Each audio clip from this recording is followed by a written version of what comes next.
الحمد لله رب العالمين وصلى الله وسلم على نبيه الأمين وعلى آله وصحبه أجمعین. جیسے محترم بتایا، آج کا موضوع نظر بد، اس کی حقیقت، اس سے بچاؤ کی تدابیر اور اس کا علاج، بعض علامات، اور اللہ سے دعا ہے کہ ہمارے اس کہنے سننے کو قبول فرمائے، مجلس کو مبارک بنائے اور صحیح بات کہنے کی، سمجھنے کی توفیق عطا فرمائے. آمین. اس موضوع کے جو حق ہے وہ مجھے اعتراف ہے کہ میں اس طرح اس کو نہیں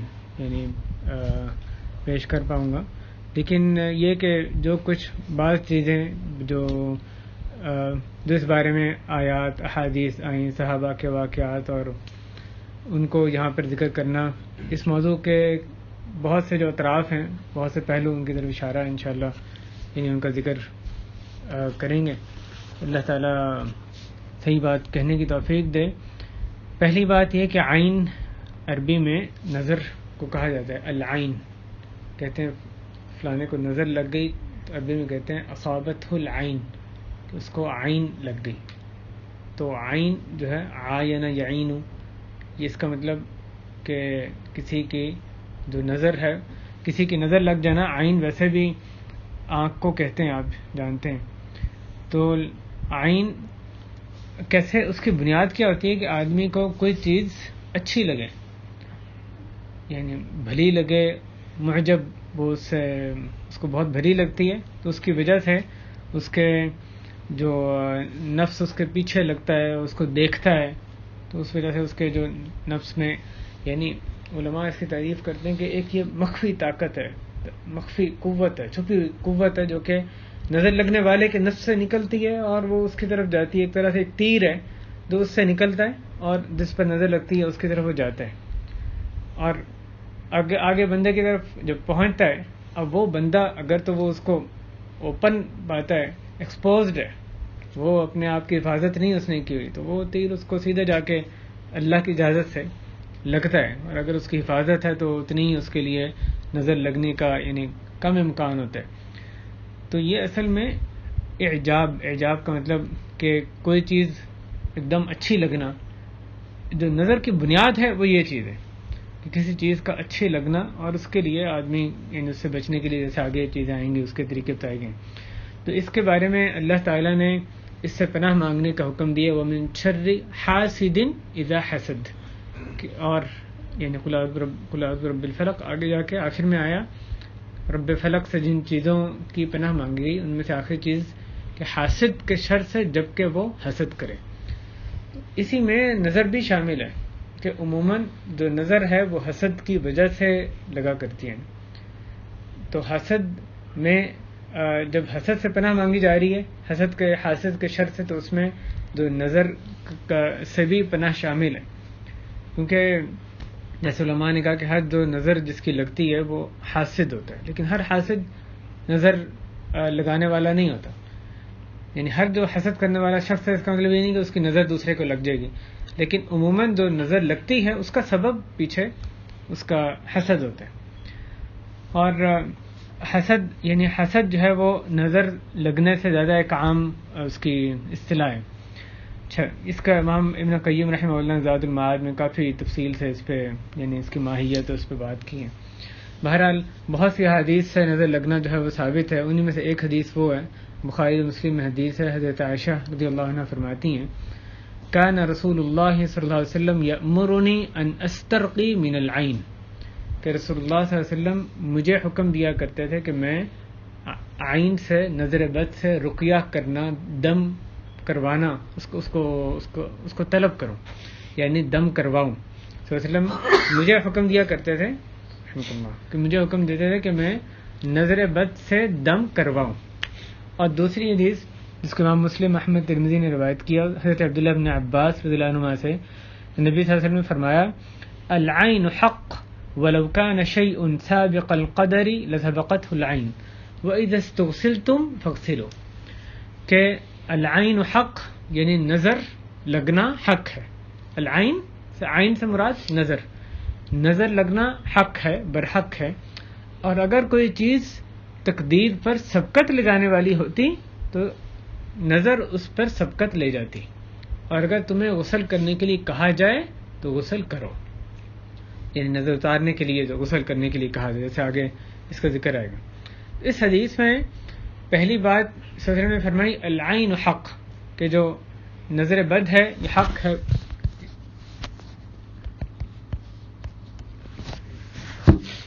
نظر بد لگنا، نظر لگنا برحق ہے، لہذا اس نظر لگنے کا جو انکار ہے یہ ممکن نہیں ہے۔ اتنا تو لفظ العین حق یہ تو بخاری مسلم میں بھی ثابت ہے، نظر لگنا یعنی برحق ہے۔ آگے فرمایا گیا کہ اگر کوئی چیز تقدیر پر سبقت لے جانے والی ہوتی تو وہ نظر اس پر سبقت لے جاتی۔ اس میں اور تقدیر میں کوئی تعارض نہیں ہے، یعنی تقدیر اللہ تعالیٰ نے جو لکھی ہے وہ سارے اسباب کے ساتھ تقدیر لکھی گئی ہے۔ اس جملے سے جو ایسے علماء نے کہا کہ مقصود یہ ہے کہ نظر کی اتنی زوردار تاثیر ہوتی ہے کہ اگر کوئی چیز تقدیر پر سبقت جانے والی ہوتی ہے، یعنی کہ سبقت لے گئی، تقدیر پر سبقت کوئی بھی چیز نہیں لے جا سکتی، تقدیر جو لکھی گئی وہ تو اٹل ہے، اس میں اللہ کے علم میں جو تھا اللہ نے اس کو لکھ دیا، لوح محفوظ میں قلم بند کر دیا، اب وہ کبھی بھی تبدیل نہیں ہو سکتا، وہ تو اٹل ہے۔ لیکن نظر کتنی پاورفل ہے اس کی اہمیت بیان کرتے ہوئے یہ صلی اللہ علیہ وسلم فرمانے کہ اگر کوئی چیز اس سے بھی آگے بڑھنے والی ہوتی ہے، تقدیر پر ہے کوئی نہیں چیز، اگر بڑھنے والی ہوتی تو یہ جو نظر ہے اس سے بھی سبقت لے جاتی، یہ تقدیر کو بھی پیچھے چھوڑ جاتی۔ تو اتنی زیادہ اس کی یعنی اس میں طاقت، اس میں تاثیر رکھی گئی، اور تو یقیناً نظر اس سے سبقت لے جاتی۔ آگے آخر میں فرمایا اگر تمہیں غسل کرنے کے لیے کہا جائے تو غسل کرو، یعنی نظر اتارنے کے لیے۔ دوسری حدیث میں اس طرح سے الفاظ ہیں کہ نظر جو ہے العین یدخل الرجل القبر والجمل القدرہ، کہ جو نظر ہے یہ صحیح الجامع میں شیخ البانی نے درج کی حدیث کہ نظر آدمی کو قبر میں اور اونٹ کو قدر میں، قدر یعنی ہنڈیا میں، اس کو داخل کر دیتی۔ نظر کی تاثیر ہے اتنی زیادہ ہے کہ آدمی کو قبر میں یعنی اس کی وفات کا سبب بن سکتی ہے، آدمی کی موت کا سبب نظر بن سکتی ہے آدمی کو قبر میں، اور اسی طرح اونٹ کو قدر میں، یعنی اونٹ کے بھی ختم ہونے کا، اس کی وفات کا، کہ اس کے بیمار پڑ گیا اور پھر وہ ہنڈیا میں یعنی ڈال دیا گیا پکانے کے لیے، تو اونٹ کو ہنڈیا میں ڈالنے کا سبب یہ یعنی بن سکتی ہے۔ بلکہ حدیث کا صحیح ترجمہ یہ ہے کہ نظر آدمی کو قبر میں داخل کر دیتی ہے اور اونٹ کو قدر میں ہنڈیا میں داخل کر دیتی ہے۔ لہذا نظر جو اس کی برحق ہونا یہ یعنی ان حدیث سے پتہ چلتا ہے۔ امام احمد اور امام ترمذی روایت کرتے ہیں حضرت اسماء بنت عمیس رضی اللہ عنہا وہ فرماتی ہیں یا رسول اللہ ان بنی جعفر تصیبهم العین افنسترقی لهم، یا رسول اللہ بنو جعفر، حضرت جعفر بن ابی طالب جب ان کی وفات ہوگی، جب وہ شہید ہو گئے غزوہ مؤتہ میں، اس کے بعد یہ انہوں نے صلی اللہ علیہ وسلم سے پوچھا کہ یا رسول اللہ جعفر کے جو اولاد ہے حضرت جعفر کی ان کو نظر لگ جاتی ہے، تصیبهم العین، العین لفظ عربی کے یہ جو معروف اسلامی اصطلاحات ہیں ان کو تو ہمیں یاد رکھنا چاہیے، ان کو العین نظر لگ جاتی ہے۔ افنسترقی لهم، کیا ہم ان کے لیے رقیہ طلب کریں؟ رقیہ یعنی دم کرنا، استرقاء نسترقی یعنی رقیہ طلب کرنا، کسی سے کہنا کہ بھی آپ دم کر دیں، تو کیا ہم ان کے لیے دم کروائیں، کسی سے کہیں کہ ان پہ دم کریں؟ تو نبی صلی اللہ علیہ وسلم نے فرمایا نعم، کہ ہاں ایسا ہی کرو۔ فلو کان شیء سابق القدر سبقته العین، کیونکہ آگے فرمایا پس اگر کوئی چیز تقدیر پر سبقت لے جانے والی ہوتی تو نظر اس پر سبقت لے جاتی۔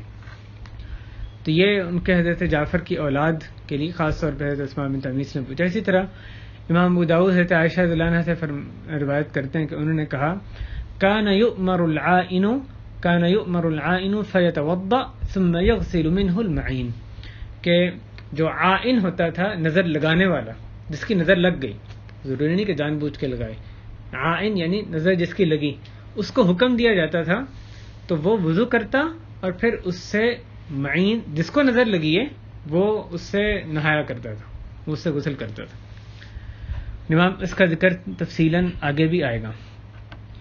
یہ اس قصے میں اس کا ذکر اور پھر آ رہا ہے کہ امام احمد اور امام مالک رحمہ اللہ اور نسائی ابن حبان مختلف محدثین نے روایت کیا کہ حضرت سہل ابن حنیف رضی اللہ تعالی عنہ وہ کہتے ہیں نبی کریم صلی اللہ علیہ وسلم سے روایت کرتے ہیں کہ وہ نبی صلی اللہ علیہ وسلم نکلے اور یہ بھی ان کے ساتھ نکلے. حضرت سہل بھی صلی اللہ علیہ وسلم کے ساتھ کسی سفر پہ نکلے مکہ کی یعنی سمت میں، حتیٰ کہ جب وہ کسی ایک جگہ پہ پہنچے جس کو شعب الخرار کوئی جگہ کا نام ہے، وہاں پہ پہنچے جو کہ کسی جحفہ کا کوئی مقام ہے، تو حضرت سہل ابن حنیف نے یا حنیف انہوں نے غسل کیا.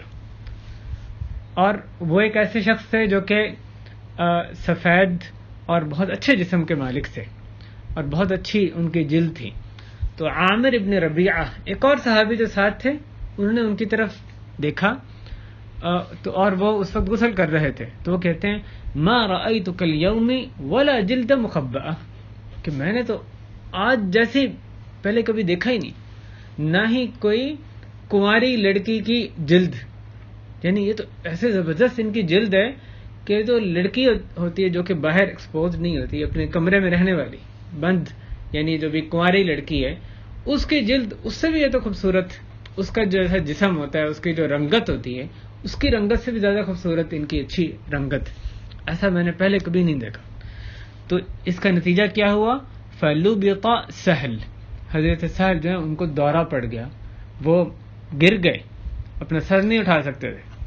انہوں نے صرف یہ بات کہی، عامر ابن ربیعہ نے کیا کہا کہ میں نے آج سے پہلے کبھی اتنی خوبصورت جلد ایسی رنگت نہیں دیکھی. تو وہ گر گئے اور رسول اللہ علیہ وسلم کے پاس ایک شخص آیا، ان کو رسول اللہ علیہ وسلم کو کہا گیا کہ یا رسول اللہ هل لك في سہل واللہ ما ارفع رأسہ، یا رسول اللہ سہل کو دیکھیں، ان کا کچھ کر سکتے ہیں آپ؟ اللہ کی قسم وہ تو اپنا سر نہیں اٹھا سکتے، ایک دم اچانک ایسے ہو گئے کہ سر اٹھانے کے قابل نہیں رہے. تو رسول اللہ علیہ وسلم نے ان سے پوچھا کہ کیا تم کسی شخص پر تہمت لگاتے ہو، کسی پر الزام لگاتے ہو کہ کسی کی نظر ان کو لگی ہے؟ تو انہوں نے کہا کہ نظر الیہ عامر بن ربیعہ، کہ عامر بن ربیعہ نے ان کی طرف دیکھا تھا. تو رسول اللہ صلی اللہ علیہ وسلم نے حضرت عامر کو بلایا، فتغیظ علیہ، اور ان کو غصے ہوئے، ان کو ناراض ہوئے، اور پھر فرمایا علی ما یقتل احدکم اخاہ، کہ تم میں سے کوئی اپنے بھائی کو کس چیز پر قتل کرتا ہے، کس چیز پر ہلاک کرنے کے وہ درپے ہے. ہلا اذا رأیت ما یعجبک برکت، کیا تم نے جب کوئی ایسی چیز تمہیں نظر آئی، جو تم نے دیکھی، جو تمہیں اچھی لگی، تو کیا تم نے برکت، برکت کی دعا نہ کر دی ہوتی؟ برکت یعنی برکت کی دعا نہ کر دی ہوتی. اور پھر صلی اللہ علیہ وسلم نے ان کو کہا کہ اغتسل لہ، کہ تم اس کے لیے غسل کرو. تو کس طرح سے غسل کیا گیا اس حدیث میں اس کی یعنی تفصیل آتی ہے. فغسل وجہہ ویدیہ ومرفقیہ ورکبتیہ، کہ انہوں نے اپنا چہرہ دھویا، حضرت عامر بن ربیعہ نے جن کی نظر لگی تھی اپنا چہرہ دھویا، اپنے دونوں ہاتھ دھوئے، اپنی کوہنیاں دھوئیں، اپنے دونوں گھٹنے دھوئے، اور اپنی دونوں ٹانگیں دھوئیں، اور اپنے ازار، اپنے تہبند کا جو اندرون حصہ تھا اس کو دھویا. اور پھر یہ سارا جو پانی تھا اس کو ایک برتن میں جمع کیا گیا، اور وہ صلی اللہ علیہ وسلم نے حکم دیا کہ پھر وہ جو برتن ہے یہ اس طرح سے دھویا جائے، ان کا جسم یعنی وہ جسم دھوئیں، اور پھر وہ برتن سے جو پانی ہے وہ ان کے سر پر، ان کے پیٹھ پر، ان کے سر پر پیچھے سے ڈال دیا جائے حضرت سہل کے. اس طرح سے جب کیا گیا تو سہل جو تھے وہ بالکل ٹھیک ہو گئے، لوگوں کے ساتھ آگے چل پڑے، ان کی جو بیماری ہے وہ دور ہو گئی. اس حدیث پر غور کریں، اس میں کتنے فوائد رکھیں نظر کے بارے میں. حضرت سہل جو ہیں وہ جن کو نظر لگی وہ خوبصورت تھے، ان کا جسم بڑا خوبصورت تھا، وہ غسل کر رہے ہیں. عامر ابن ربیعہ نے ان کو غسل کرتے ہوئے دیکھا اور ان کی تعریف کی، اور ان کو فوراً کیسی شدت سے نظر لگی، اٹھنے کے قابل نہ رہے، اپنا سر نہیں اٹھا سکتے تھے. جب رسول اللہ علیہ وسلم کو پتہ چلا تو کیا انہوں نے یہ کہا کہ دیکھو کیا زبردست انسان ہے، نظر کیسی اس کی نظر لگی؟ آپ ان پہ غصے ہوئے، حضرت عامر پہ آپ غصے ہوئے کہ علی ما یقتل احدکم اخاہ، کس چیز پر تم اپنے بھائی کو، تم میں سے کوئی اپنے بھائی کو کس چیز پر قتل کرتا ہے، کس چیز پر اس کو ختم کرنے کے، تباہ کرنے کے در پہ. اور پھر آپ نے کس کس بات کی تلقین کی کہ ان الفاظ پہ غور کریں کہ کیا تم نے جب کوئی ایسی چیز دیکھی جو تمہیں اچھی لگی، برکتہ، تمہیں برکت کی دعا نہ کی ہوتی؟ اس میں جو طریقہ ہے جس سے کہ ہماری نظر دوسرے کو نہیں لگے گی، جو ہمارے کرنے کا، لازمی کرنے کا کام ہے، وہ کیا ہے؟ برکت کی دعا کرنا۔ جب ہمیں کسی ایسی چیز کی دیکھی، کوئی ایسی چیز دیکھیں جو کہ ہمیں اچھی لگے، انہوں نے حضرت سہل کو دیکھا، ان کی رنگت ان کو اچھی لگی، جسم اچھا لگا، صلی اللہ علیہ وسلم میں کیا حکم تھا؟ برکت ہے، تم نے اس کے لیے برکت کی دعا کیوں نہیں کی؟ کیوں ان کو قتل کرنے کے در پہ تھے، کیوں برکت کی دعا نہیں کی؟ تو برکت کی دعا کی جائے تو اس سے نظر جو ہے وہ پھر نہیں لگتی۔ آدمی کو جتنی بھی اچھی چیز لگے وہ اس کے لیے برکت کی دعا کرے۔ کس طرح سے؟ مثلا تبارک اللہ لک یا بارک اللہ فیک، بارک اللہ علیک، مختلف الفاظ یعنی صیغے اس کے ہمیں ملتے ہیں، اپنائے جا سکتے ہیں۔ یا اللہ تعالیٰ برکت دے، آپ اپنی زبان میں بھی کہہ سکتے ہیں۔ تو اگر اس طرح برکت کی اس کے لیے دعا کی جائے تو پھر نظر اس کو نہیں لگے گی، جیسے کہ صلی اللہ علیہ وسلم یہاں پہ ان کو ہدایت کی۔ اچھا، نظر لگ جائے تو اس کا کیا طریقہ صلی اللہ علیہ وسلم نے بتایا اتارنے کا، جو کہ تفصیلاً اس حدیث میں ذکر آیا کہ اپنا انہوں نے جو بھی وضو کے اعضاء ہیں، یعنی جیسے دیگر احادیث سے علماء نے یعنی اخذ کیا ہے کہ کلی کر کے بھی جو کلی کا پانی ہے وہ بھی برتن میں ڈالا جائے، اور چہرہ، بازو اور یعنی جو وضو کے اطراف ہوتے ہیں، وضو کے جو اعضاء ہیں، ان کو دھو کے پانی ایک برتن میں جمع کیا جائے، پانی بہے نہ بلکہ ایک برتن میں سارا جمع کیا جائے، یہ وضو کے اعضاء ہو گئے۔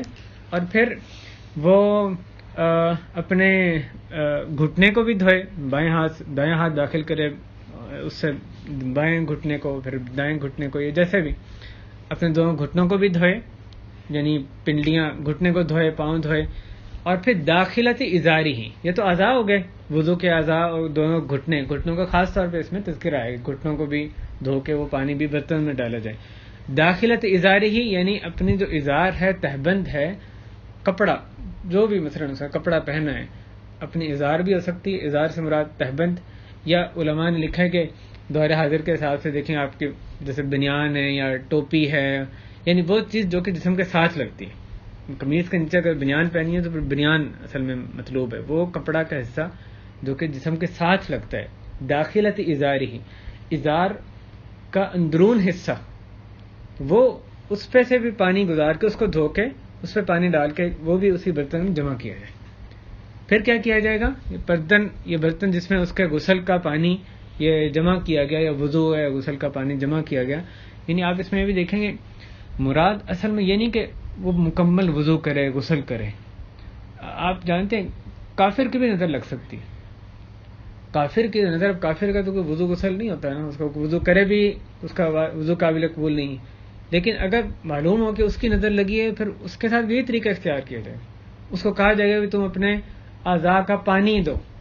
اب وہ وضو نہیں کر رہا، مقصد وضو نہیں ہے یہاں پہ، مقصد غسل نہیں ہے، مقصد یہ کہ وہ پانی جو کہ جس کی نظر لگی اس کے جسم کو لگ کے جو پانی جا رہا ہے، اس کے جسم کو جو پانی لگا ہے وہ ایک برتن میں جمع کرنا ہے، اور اس میں ساتھ کلی کرنا بھی شامل ہے، اور اس میں سے اس کا ایک تو یعنی اعضاء کا ہو گیا، اور پھر ایسا کپڑا جو کہ اس کے جسم کے ساتھ لگتا ہے اس کو اندر سے یعنی دھو کے اس کو وہ جو پانی وہ بھی اسی برتن میں ڈالا جائے، اور اس کے بعد اس برتن کو کیا کیا جائے، جس کو نظر لگی ہے اس کی پشت سے، اس کے پیچھے سے، اس کے سر پہ، پیٹھ پہ وہ پانی ڈال دیا جائے گا، پھر اس سے وہ جو جس کی نظر لگی وہ ٹھیک ہو جاتا ہے۔ تو یہ جو حدیث میں تذکرہ آیا ہے، یہ جیسے اس وقت نافع تھا، ظاہر ہے وہی طریقہ اب ہے، اور ہم نے خود بھی دیکھا ہے جب اس طرح سے اگر آپ کو یہ معلوم ہو جائے کہ کس کی نظر لگی ہے، پھر تو قطعی طریقہ ہے، لازماً اس سے نظر اتر جاتی ہے۔ اگر آپ کو یقین ہے کہ فلاں نے تعریف کی تھی تو یہ ایک دم بیمار پڑ گئے، تو پھر تو یہ اس کا جو علاج ہے وہ قطعی علاج ہے، یعنی بالکل حتمی علاج ہے، اس کے وضو کا غسل کا پانی لے کے اس پر ڈالا جائے گا تو وہ ٹھیک ہو جاتا ہے۔ اس میں شیخ البانی رحمہ اللہ نے یہ بیان کیا کہ اس آدمی پر، کیونکہ یہ پہلی جس سے پچھلی حدیث گزری ہے اس میں آیا اذا استغسلتم فاغسلوا، کہ جب تمہیں غسل کرنے کے لیے کہا جائے تو تم غسل کرو، تو یہ لازم ہے اس بندے پر۔ میں نے کسی کو دیکھا، برکت کی دعا نہیں کی، اس کو نظر لگ گئی، اب میرے پاس یعنی اب مجھے پتہ چلا کہ میری نظر اس پہ لگ گئی ہے، وہ اس کے گھر والے اس کے عزیز میرے پاس آتے ہیں کہ بھی اپنے وضو کا غسل کا پانی ہمیں دے دو، فلاں پہ نظر لگ گئی. ان کو یقین ہے کہ میری نظر لگی ہے تو میرے پر شرعاً واجب ہے کہ میں اپنا پانی دوں. نہیں دوں گا تو گناہ کا کام ہوگا، میرے پر لازم ہے.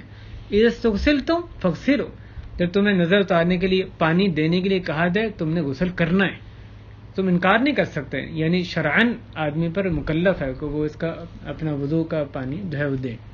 اگر ظنی چیز ہے، ظن یعنی گمان ہے، لوگوں کو یہ غالب گمان ہے کہ لگتا ہے فلاں کی لگی ہے، ہو سکتا ہے اس کی لگی ہو، ان کو ایک گمان ہے، یقین نہیں ہے، تو پھر اس آدمی کے لیے بھی دینا مستحب ہے، کیونکہ ان کو یقین نہیں ہے کہ اسی کی لگی ہے، ضرور اس طرح سے اتر جائے گی. یہ جو اب علاج کا طریقہ اختیار کر رہے ہیں یہ ظنی طریقہ ہے، گمان ہے ان کا نا، یہ اس پر یقین نہیں ہے، کیونکہ وہ بندہ ان کو پکی بات نہیں کہ اسی کی لگی، تو پھر اس بندے کے لیے اپنا پانی دینا اس صورت میں مستحب ہے. اگر ایسے کوئی کرائن موجود نہیں ہے، کہتے ہیں یہ بندہ بیمار ہو گیا، اچھا تم بھی پانی دو، تم بھی پانی دو، ان کو کوئی ایسا کرینہ، کوئی سیاق و سواق، کوئی حالات ایسے نہیں جس سے کہ وہ یہ اخذ کر رہے ہوں کہ اس کی نظر لگی ہے، پھر کوئی ضروری نہیں ہے اس کے لیے بھی پانی دینا. یعنی جس کو کہا جا رہا ہے پانی دینے کے لیے، وہ جو کہہ رہا ہے اس کا کوئی ایسا گمان ہے یا ایسے کرائن ہے تو پھر اس کے لیے یا اس کے لیے ضروری ہے یا اس کے لیے مستحب ہے. اگر کوئی ایسے کرائن نہیں پھر اس کے لیے کوئی لازمی کوئی یعنی شرعاً اس سے مطلوب نہیں ہے پانی دینا. تو یہ جو نظر اتارنے کا طریقہ اس حدیث میں بتایا گیا. ہم نے یہ دیکھا کہ یعنی ایک بچہ جس کو گھر میں اس کو ایسے نظر لگی، درس ہوا تھا، اس میں بچے کو چھوٹا بچہ کھیلتا کودتا لوگوں کو پیارا لگتا ہے، تو وہ جب مجلس ہوئی، وہ درس ہوا خواتین کا، تو اس میں اس کو نظر لگ گئی. اس کے بعد وہ جو بچہ ہے بہت یعنی بیمار پڑ گیا. تو یہ پتا تھا کہ یہ تو نہیں پتا اس میں سے کس کی لگی ہے. وہ جو چند لوگ آئے تھے جو درس میں خواتین آئی تھیں، لیکن جو بچے کی والدہ تھیں انہوں نے ان کو کہا کہ ابھی یہ صرف خواتین کا پتہ ہے کہ چند خواتین تھیں، ان سب کو کہا گیا کہ آپ اپنا پانی عنایت کر دیں، کیونکہ نظر آپ میں سے کسی کی لگی ہے، اللہ جانے، ہم یہ نہیں کہتے آپ کی ضرور لگی ہے، لیکن یہیں کسی کی لگی. ان کا پانی لے کے اس بچے پہ ڈالا گیا، ریاض کی بات ہے، تو وہ بچہ جو مکمل فوری طور پہ شفا یاب ہو گیا. تو یہ جو چیز ہے یعنی اب اس نظر کے لیے مثلا جیسے صحابی بیمار ہوئے یا جیسے اور کسی کو اب نظر لگتی ہے، اس کے لیے وہ جائے گا، ڈاکٹروں کے چکر لگاتا رہے گا اور ادھر ادھر ٹھوکریں کھائے گا.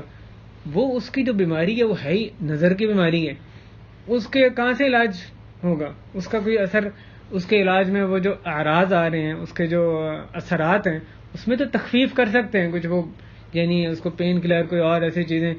اصلی علاج اس کا یہ روحانی بیماری ہے. تو اصل میں تو علاج یہ ہے کہ ان سے اس کا جو یعنی دھونے کے لیے جیسے پانی لے کے اس پہ ڈالا جائے.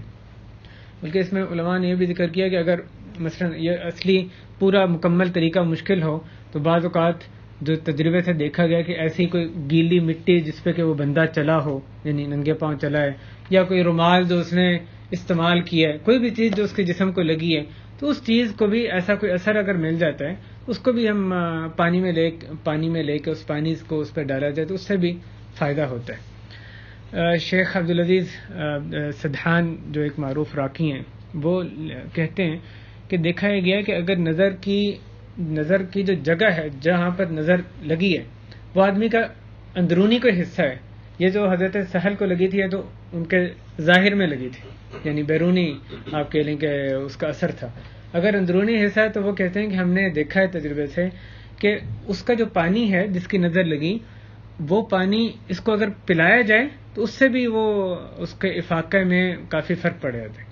اور انہوں نے ذکر کیا اپنی کتاب کے یعنی مقدمے میں کہ شیخ ابن باز رحمہ اللہ کو جب رقیہ کے بارے میں ان کی کتاب ہے جس کا ترجمہ بھی ہوا ہے، تو انہوں نے جب وہ اپنی کتاب پڑھ کے سنائی، اس میں جب یہ ذکر کیا طریقہ علاج کا کہ اس کا پانی پلایا جائے تو وہ بھی نفع بخش ہے، تو شیخ ابن باز نے کہا کہ اس کی کوئی دلیل نہیں ہے، شریعت میں اس کی کوئی دلیل نہیں ہے. تو انہوں نے بتایا اور کچھ اور حاضرین نے بھی بتایا کہ ہم نے تجربے سے یہ دیکھا ہے کہ اس سے صاف فرق پڑتا ہے. تو پھر شیخ ابن باز نے اس کی اجازت دی کہ اگر ایسی بات ہے تم نے دیکھا ہے کہ بھی اس سے فائدہ ہو رہا ہے. شیخ ابن عثیمین رحمہ اللہ ان کو بھی کتاب انہوں نے جب اپنی سنائی، انہوں نے بھی اس کا اقرار کیا کہ اس میں تجربے سے اگر یہ واضح طور پہ چیز ثابت ہو رہی ہے کہ اس بندے کا جو پانی ہے وہ بھی لینا وہ بھی اس کو فائدہ دیتا ہے، یعنی اس کا پانی پینا، اس کا پانی جس کو نظر لگی ہے اس کے لیے پینا بھی فائدہ مند ہے، تو پھر اس میں بھی کوئی حرج نہیں ہے، اس کو اختیار کیا جانا چاہیے۔ یہ نظر اتارنے کے حوالے سے بعض چیزیں، نظر جو ہے یہ جیسے ذکر کیا اشارتاً کہ کافر کی بھی لگ سکتی ہے۔ اس کی ایک دلیل اللہ تعالیٰ کے فرمان ہے سورہ قلم میں، وَإِن يَكَادُ الَّذِينَ كَفَرُوا لَيُزْلِقُونَكَ بِأَبْصَارِهِمْ، کہ اور قریب تھا کہ وہ لوگ جنہوں نے کفر کیا وہ آپ کو اپنی نگاہوں سے یعنی پھسلا لیتے، جیسے اس کی تفسیر امام سدی نے لکھی یا ابن عباس رضی اللہ عنہ سے منقول ہے کہ وہ کہتے ہیں کہ یعنی وہ آپ کو نظر لگا دیتے۔ تو اللہ تعالیٰ کے اس فرمان سورہ قلم میں جو آیت ہے اس میں نظر کی طرف اشارہ یہ موجود ہے، اور کافروں کی جو نظر لگنا ہے اس کا بھی اس میں اشارہ موجود ہے۔ ظاہر ہے کافروں کی بات ہو رہی ہے کہ قریب تھا کہ وہ آپ کو یعنی نظر لگا دیتے، لیکن اللہ تعالیٰ نے آپ کی حفاظت فرمائی۔ اسی طرح بھائیو جو اب نظر لگ گئی اس میں کیا کیا جانا چاہیے، کچھ اس کا ذکر کیا گیا۔ ایک تو جو ذکر کیا گیا یعنی اس کے پانی ڈالنا، یہ تو ایک یعنی قطعی اس کا علاج ہے۔ دوسری چیز جو نظر اتارنے کے لیے ہے وہ رقیہ ہے، رقیہ شرعیہ یعنی دم کرنا۔ صلی اللہ علیہ وسلم نے فرمایا لا رقیۃ الا من عین او حمى، امام ترمذی امام ابو داؤد نے روایت کیا ہے کہ رقیہ نہیں ہے سوائے نظر کے اور ڈس لینے کے۔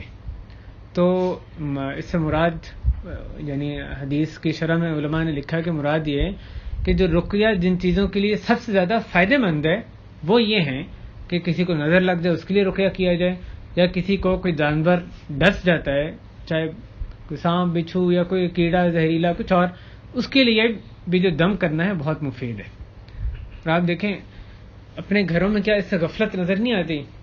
نظر کے لیے تو پھر ہم جاتے ہیں یعنی دیکھتے ہیں کہ بھی دم کریں، لیکن حدیث میں جو دوسری چیز آ رہی ہے ذکر جس کا ہو رہا ہے او حمى، کہ بھی کسی کو کوئی ڈس جائے تو اس کے لیے بھی فائدہ مند ہے۔ پہلے بھی درس میں ذکر کیا گیا کافر جس کو کہ ڈس لیا گیا، کسی چیز نے ڈس لیا تو ایک صحابی نے ان پہ سورہ فاتحہ کا دم کیا تو وہ بالکل ٹھیک ہو گئے۔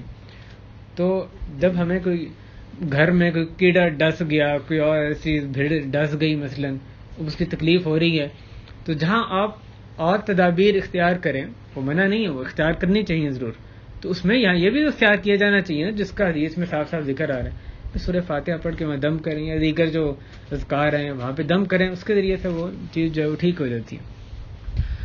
اور حضرت جبریل وہ نبی کریم صلی اللہ علیہ وسلم کو رقیہ کیا کرتے تھے، وہ کہتے تھے بسم اللہ ارقیک من کل شیء یؤذیک من کل شیء یؤذیک من شر کل نفس او عین حاسد اللہ یشفیک، بسم اللہ ارقیک۔ حضرت جبریل کے جو الفاظ ہیں صلی اللہ علیہ وسلم کو رقیہ کرنے کے، بسم اللہ ارقیک، اللہ کے نام سے میں آپ کو دم کرتا ہوں، ارقیک رقیہ، رقیہ کا معنی دم، میں اللہ کے نام سے آپ کو رقیہ کرتا ہوں، من کل شیء یؤذیک، ہر اس چیز سے جو کہ آپ کو ایذا دے رہی ہے، تکلیف دے رہی ہے، من شر کل نفس او عین حاسد، ہر نفس کے شر سے یا ہر حاسد کی عین سے، ہر حاسد کی نظر سے، اللہ یشفیک، اللہ تعالیٰ آپ کو شفا دیں، بسم اللہ ارقیک، آخر میں پھر وہی ہے کہ میں اللہ کے نام سے آپ کو دم کرتا ہوں۔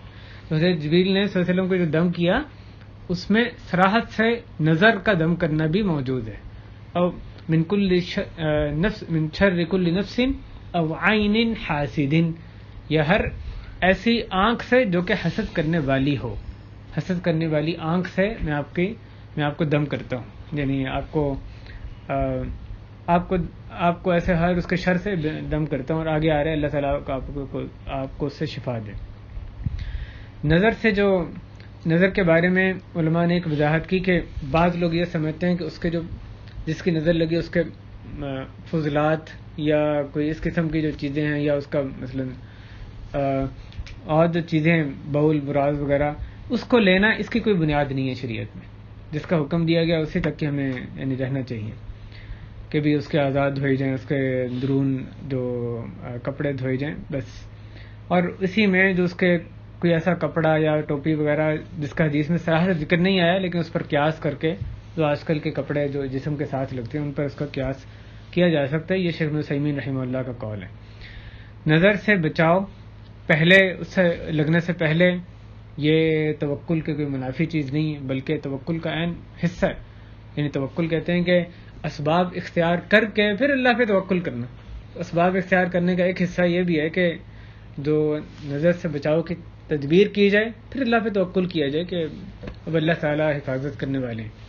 تو اسی میں سے جو یعنی نظر سے بچاؤ کی تدبیر ہے اس میں یہ بھی شامل ہے کہ جو نبی کریم صلی اللہ علیہ وسلم حضرت حسن حسین کو دم کیا کرتے تھے اور وہ کہتے تھے کہ ان اباکما کان یعوذ، وہ کہ تمہارے باپ حضرت ابراہیم علیہ السلام وہ اس کے ذریعے سے اپنے بیٹوں حضرت اسحاق، حضرت اسماعیل، حضرت اسحاق کو دم کرتے تھے. تو حضرت حسن حسین کو دم کرتے تھے اعیذکما بکلمات اللہ التامہ من کل شیطان وہامہ ومن کل عین لامہ. اعیذکما، میں تم دونوں کو پناہ میں دیتا ہوں. اگر ایک کو کریں گے اعیذکا کہہ دیں گے یا اعیذکم کہہ دیں گے، یہ تو صیغہ یعنی ایک یا زیادہ. اعیذکما بکلمات اللہ التامہ، اللہ کے مکمل کلمات کی، میں تمہیں اللہ کے مکمل کلمات کی پناہ میں دیتا ہوں. کس کس چیز سے؟ من کل شیطان وہامہ، ہر شیطان سے اور ہر ہامہ سے، ہر زہریلے جانور سے. تو بچوں کو اس سے پہلے کہ وہ ڈسے جائیں آپ ان کو دم کریں کہ میں ہر زہریلے جانور سے تمہیں اللہ کی پناہ میں دیتا ہوں. تو احتیاطی تدبیر کے طور پہ جو محسوس چیزیں ہیں، جانور نے کیڑے اس کو ڈس لیا، اس سے اس کو پناہ میں دیا جا رہا ہے. من کل شیطان وہامہ، ہامہ کا مطلب زہریلا جانور یا زہریلا کیڑا، کوئی بھی زہریلی چیز. آگے ومن کل عین لامہ، اور ہر ایسی نظر سے جو کہ لگ جائے، ہر نظر بد سے، لگ جانے والی نظر سے، اس سے بھی تمہیں اللہ کی پناہ میں دیتا ہوں. یہ جو نظر کے بارے میں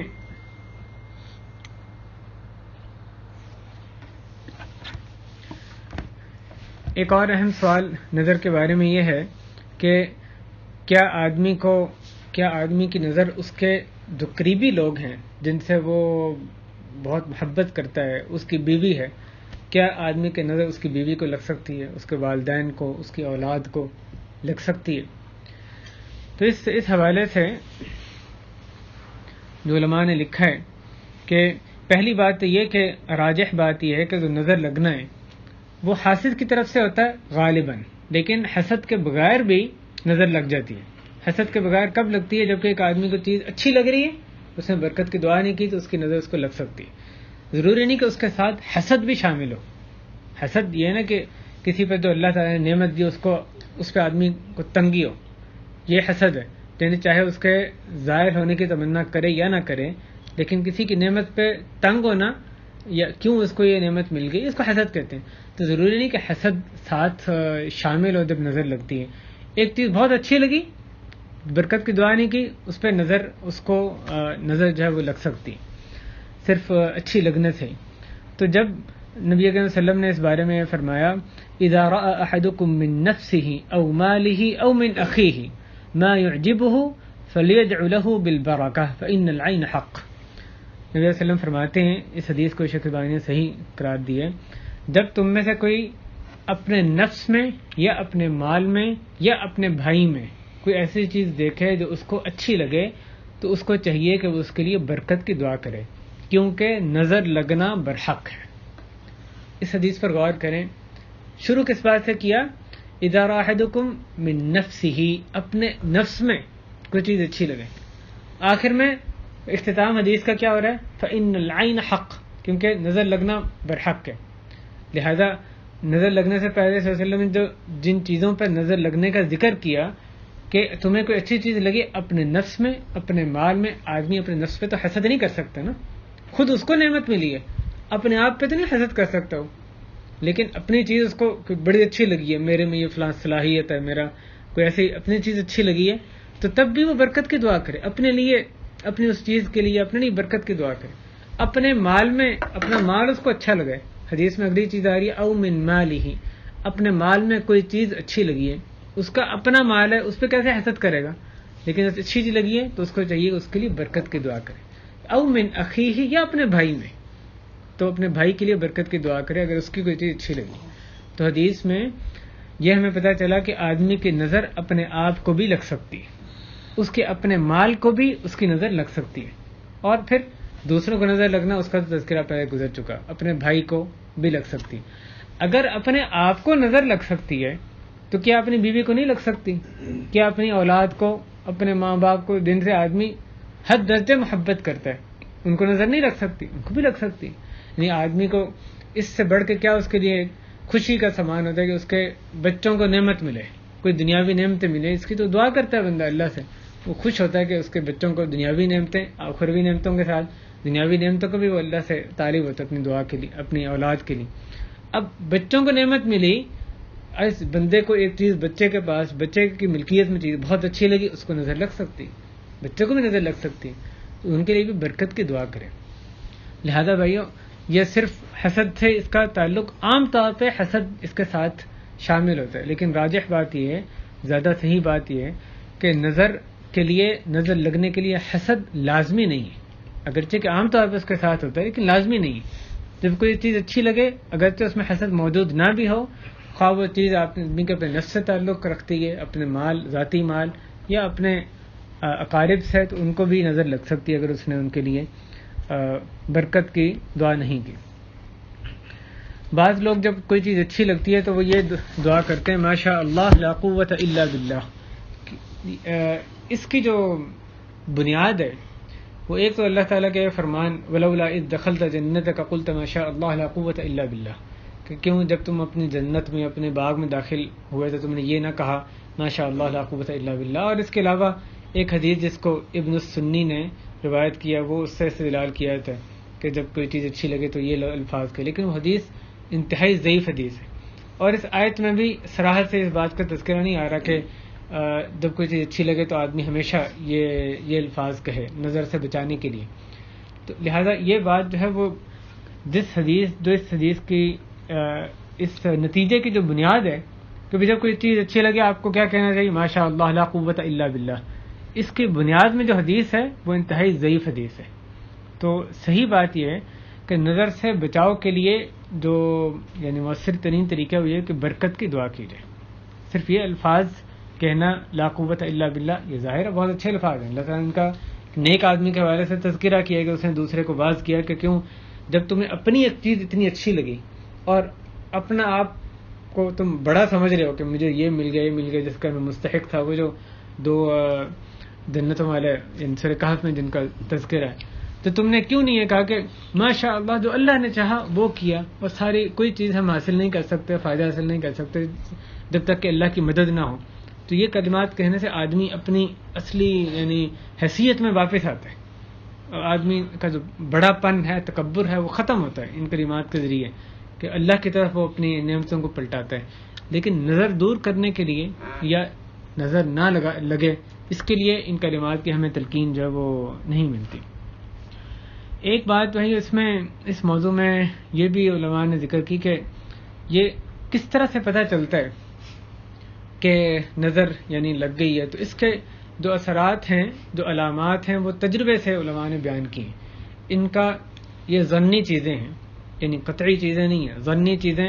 علامات نظر لگ جائے تو مثلا کیا کیا ہوتا ہے، مثلا یہ کہ ایسی درد جو کہ منتقل ہو رہی ہو، کبھی ایک جگہ درد ہو رہی ہے ایک دوسری جگہ درد ہو رہی ہے، وہ ایک جگہ ٹک کے نہیں ہے، چوٹ لگی ہو ایک جگہ درد ہوگی، اس کو آج یہاں ہے کل یہاں ہے، یا تھوڑی دیر میں وہ منتقل ہو رہی ہیں، یا ٹھنڈک محسوس ہونا یا گرمی محسوس ہونا، یا بعض دفعہ جو کہتے ہیں پلپٹیشن ہے اس کے بھی بعض اوقات یعنی تجربے سے علماء یہ ذکر کرتے ہیں کہ بعض اوقات اس کا بھی یہی سبب ہوتا ہے. اور شیخ سدحان نے تو لکھا ہے کہ بہت سارے امراض جس میں کہ لوگوں کو پتہ ہی نہیں لگتا کہ وہ نظر کی وجہ سے ہیں، وہ ڈاکٹروں کے چکر یعنی لگاتے پھرتے ہیں، اصل میں اس کے پیچھے وہ نظر ہوتی ہے. اگر وہ اپنے آپ کے دم کریں، اپنے آپ کی حفاظت کریں تو وہ یعنی حفاظت تو پہلے کی بات ہے نا، اب نظر لگ گئی اس کے اثرات ہیں تو اس میں تو دم کرنا ہے جس کے ذریعے سے وہ جو امراض ہیں وہ ٹھیک ہو جائیں. جب ان علامات، یہ ضمنی علامات ہیں، علماء نے اس کے علاوہ بھی اس علامات کا تذکرہ کیا ہے. نظر لگ جانے سے پہلے کیا احتیاطی تدابیر ہیں؟ اپنے آپ کا جو ایک تو بات یہ کہ اللہ تعالیٰ پہ صحیح معنی میں ایمان ہونا، اللہ پہ توکل ہونا، اللہ پہ بھروسہ ہونا. یہ جو دل کی کیفیت ہے اس کا بہت عمل دخل ہے آدمی کو شیطان سے اور جنات نظر کے شر سے بچانے میں. اسی طرح آدمی کا اللہ کی اطاعت پہ گامزن ہونا، یعنی آدمی کہ میں اذکار پڑھ رہا ہوں باقی جو فسق و فجور کے کام کرتا رہے، تو یہ بات نہیں ہے. یعنی آدمی کا اللہ کی اطاعت پہ قائم رہنا، اس سے بھی اللہ تعالیٰ اس کی حفاظت فرماتے ہیں. اللہ تعالیٰ اپنے نیک بندوں کی حفاظت فرماتے ہیں. تو عمومی طور پہ اللہ کا نیک بندہ بن کے رہنا، اس سے بھی آدمی کی حفاظت ہوتی ہے.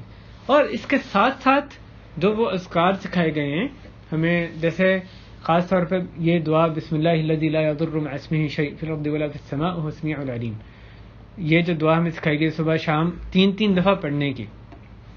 یہ اس کو پڑھ کے سلسلے میں خبر دی کہ جس نے صبح پڑھا اس کو شام تک کوئی چیز نقصان نہیں پہنچائے گی، شام کو پڑھا صبح تک کوئی چیز نقصان نہیں پہنچائے گی.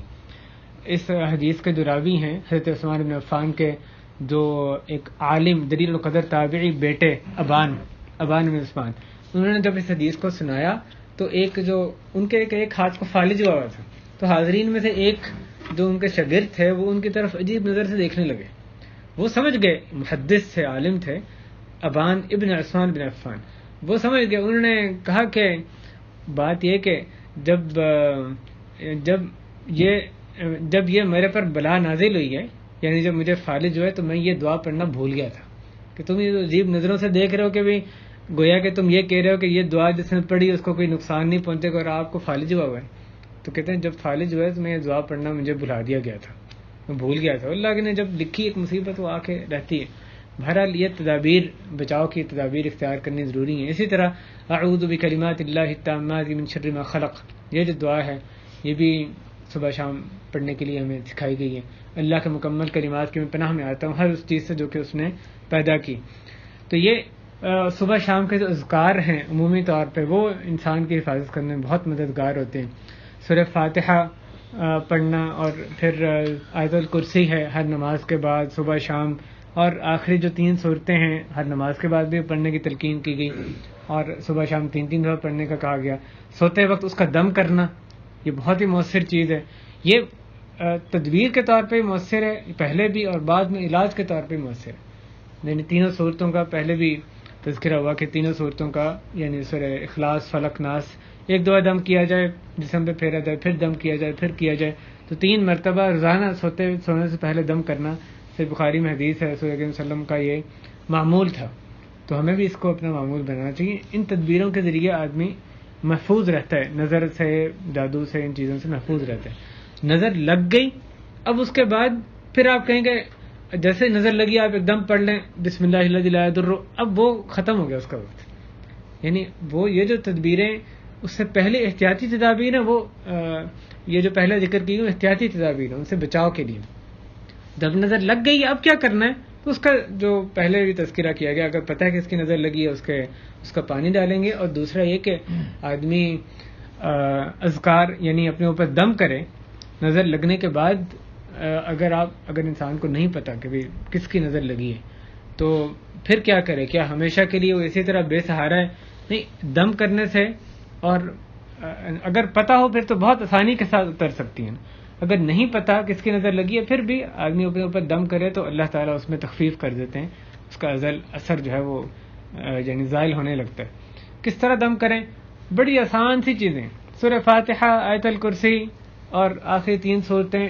سب سے زیادہ جو فائدہ مند چیزیں دم میں وہ یہی ہیں. بس سورہ فاتحہ ہر ایک کو آتی ہے، آیت الکرسی سب کو یاد ہے، اور اس میں سورہ کافرون بھی آپ شامل کر سکتے ہیں، اس کا بھی وہ بھی ثابت ہے.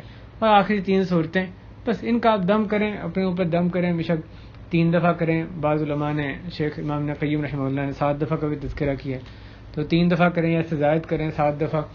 یا آدمی اپنے اوپر دم کرے تو اس طریقے سے آہستہ آہستہ اس کا اثر وہ یعنی زائل ہونے لگتا ہے. اس کے ساتھ ساتھ جب آپ یہ دم کریں، جو بندہ دم کر رہا ہے اس کی جو دل کا اللہ کے ساتھ جو تعلق ہے اس کا فرق پڑتا ہے. ایک آدمی کہتا ہے تجربہ کر کے دیکھتے ہیں، ایکسپیریمنٹ کر کے دیکھتے ہیں، دیکھو اللہ کے کلام کا اثر ہوتا ہے نہیں ہوتا، یا اللہ صلی اللہ علیہ وسلم جو اذکار سکھائے ہیں ان کا اثر ہوتا ہے کہ نہیں ہوتا، اس کا اثر اور ہوگا. دوسرا یقین کے ساتھ پڑھتا ہے کہ یہ چیزیں فائدہ مند ہیں، اللہ کا کلام فائدہ مند ہے، اس سے شفا ہوگی، اس کا اور اثر ہوگا. تو اللہ اس چیز پر یقین کتنا ہے، اللہ کے ساتھ تعلق کتنا ہے. اور ان کے علاوہ بعض ہمیں خاص جو دم کرنے کے لیے اور چیزیں بھی سکھائی گئی ہیں. بسم اللہ یرقیک جو حضرت جبریل کی دعا ہے وہ ہمارے سامنے ہے. اسی طرح اللہم رب الناس اذھب الباس اشفی انت الشافی لا شفاء الا شفاءک شفاء لا یغادر سقما، یہ بھی ایک شفا طلب کرنے کی دعا جو ہمیں حدیث میں سکھائی گئی ہے. حضرت ام سلمہ رضی اللہ عنہا فرماتی ہیں کہ ایک لڑکی تھی جو رسول اللہ صلی اللہ علیہ وسلم گھر تشریف لائے تو گھر میں ایک لڑکی تھی جس کا رنگ چہرے کا بدلا ہوا تھا، وہ صفرا یا حمرا یعنی زرد رنگ یا کچھ جو سرخی مائل رنگ وہ اس کے چہرے کا ہوا تھا. تو رسول اللہ علیہ وسلم نے فرمایا کہ استرقوا لها فإن بها نظرہ، کہ اس کے لیے اس کو دم کرواؤ، اس کو نظر لگی ہے. تو آپ نے واضح طور پہ فرمایا اس کے جو چہرے کی علامت ہے اس سے پتہ چل رہا ہے اس کو دم کرو، اس پہ نظر لگی ہے. تو پھر ظاہر ہے تو آپ نے اس کا حکم دیا. لہذا بھائیو بچے بیمار ہوتے ہیں، نظر لگتی ہے تو ان کو ہمیں بھی یہ تدبیریں سب اختیار کرنے کی ہیں. اس سے پہلے کہ ہم ادھر ادھر جائیں، اور خاص طور پہ جب آپ کو معلوم ہو رہا ہے کہ نظر لگی ہے پھر تو اور ضروری ہے کہ آپ بجائے کہ ہم جو مادی چیزیں ہیں ان کے علاج کی طرف سوچیں، ہم یہ جو روحانی علاج ہمیں بتایا گیا اس کی طرف توجہ دیں. جسمانی امراض ان کے لیے بھی قرآن شفا ہے، لیکن جو روحانی امراض ہیں وہ تو آپ کو اسی سے ہی شفا ملے گی. یہ سارے قرآن کے اذکار اور دیگر یعنی جو حدیث میں جو دعائیں ساری بتائی گئی ہیں یہ نظر کے لیے فائدہ مند چیزیں. اللہ تعالی ہمیں نظر لگانے سے، نظر لگ جانے سے، اس کے شر سے ہمیں محفوظ فرمائے، اور جادو سے، جنات کے شر سے اللہ تعالی ہمیں محفوظ فرمائے. ہمیں اپنے پہ صحیح معنی میں اللہ تعالی ہمیں توکل کرنے والا بنا لے، اپنا اطاعت گزار بندہ بنا لے. جو بھی زہریلے جانور ہیں، زہریلی چیزیں، ان کے شر سے بھی محفوظ فرما لے. ہمیں ہماری نسلوں کو بھی ان تمام کے شر سے محفوظ فرمائے. اے اللہ ہمیں کتاب و سنت کا فہم عطا فرما، ہمارا بیٹھنا مبارک بنا. اے اللہ اس مجلس کو مبارک بنا. اے اللہ اپنے دین کی خوب خدمت کرنے کی توفیق عطا فرما. اے اللہ اپنے دین کی خوب خدمت کرنے کی توفیق عطا فرما. کہنے سننے کی جو غلطی ہو اللہ اس کو معاف فرما دے. جو بھائی اس ایسی مجالس کا اہتمام کرتے ہیں اللہ ان کے رزق میں، اہل و عیال میں برکت فرما، برکت عطا فرما. ان کی ان کوششوں کو مکمل طور پہ شرف قبولیت سے نواز دے. اے اللہ ہمارے بیماروں کو شفا نصیب فرما. اے اللہ ہمارے بیماروں کو شفا نصیب فرما. اے اللہ ہمارے والدین پر رحم فرما، ان کی مغفرت فرما، درجات بلند فرما. جو ان سے دنیا سے رخصت ہو گیا اللہ ان کو جنات میں جگہ عطا فرما، حساب کتاب آسان فرما. ہمیں ان کے لیے صدقہ جاریہ بنا. اے اللہ ہماری اصلاح فرما، ہماری اولاد کی اصلاح فرما. وصلی اللہ وسلم مبارک علی نبینا محمد وعلی آلہ وصحبہ اجمعین.